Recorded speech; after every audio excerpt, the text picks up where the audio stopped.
होती है मंडी से कितनी मुलाकात की है। देखिए, सबसे पहले तो हम आपके धन्यवादी हैं पत्रकारों के, जो आप हर जगह की हमारी खबर लेते हैं और इस बात को पूरी तरह से उठाते हैं। हरियाणा में एक बड़ा फ्रॉड हो रहा है। बड़ा फ्रॉड ये है कि धान यहाँ आई तो नहीं है और खरीदी दिखा दी गई। उदाहरण के तौर पे हम त्रावड़ी मंडी गए थे, जितना पिछले साल धान आया उससे ज्यादा वहां अब की बार आया, जबकि नहीं 80-25% कम है। यही हाल करनाल मंडी का, यही हाल बाकी मंडियों का, और यहाँ की नहीं बिक रही। उदाहरण के तौर पे मैं गोहाना मंडी में गया, 12 मॉइस्चर का धान 2100 रुपये। मैं कलहत मंडी में गया, उन्होंने कहा है जी वहाँ 2200 से ऊपर कोई बिका नहीं। अभी त्रावड़ी मंडी में गया, यही हाल वहां का था। यानी यहाँ का जो धान नहीं बिक रहा है या बहुत कम पे बिक रहा है, और उसके पर्चे जो है वो एमएसपी के कट रहे हैं। एक बड़ा फ्रॉड। और दूसरा, जो उत्तर प्रदेश से धान आ रहा है, सैकड़ों ट्रक, हजारों ट्रक रोजाना आ रहा है, सैकड़ों ट्रक मैंने पकड़ के पुलिस के हवाले किया, मार्केट कमेटियों के हवाले किया, रिजल्ट जीरो। तो वहां से वो आके सीधा धान जो है वो राइस मिल में लगता है। और राइस मिल में एक कानून ये है कि राइस मिल प्राइवेट माल भी खरीद सकता है, वो व्यापारी है।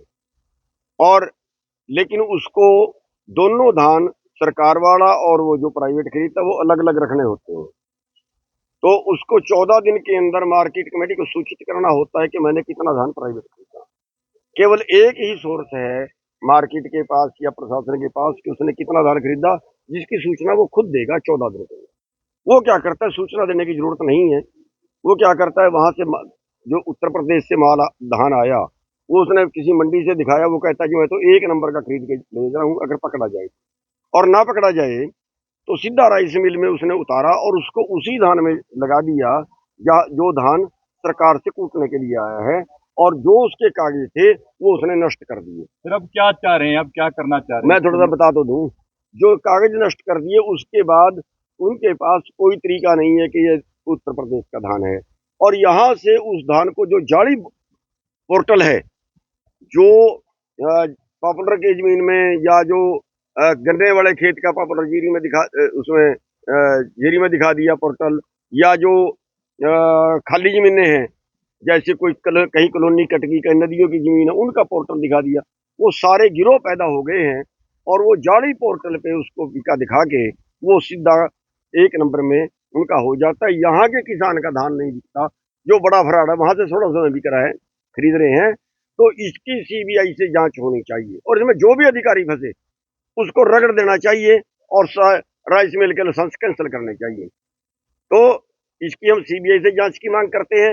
और जो मंडी प्रशासन से हमने मांग की है, त्रावड़ी से भी और यहाँ से भी, कि एक टीम बनाए, उस टीम में 2 आदमी हमारे हों, फिजिकल वेरिफिकेशन राइस मिलों की करें कि उसने कितना धान खरीदा है, और उससे ज्यादा है वो तो भी दोषी है, उससे कम है वो तो भी दोषी है। ये फिजिकल वेरिफिकेशन करें। यहाँ के डीजी साहब से बात की है, मंडी सेक्रेटरी से भी की है, इन्होंने हाँ की है, और उसमें हमने ये कहा 2 आदमी हमारे रखो, इन्होंने सहमति दे दी है।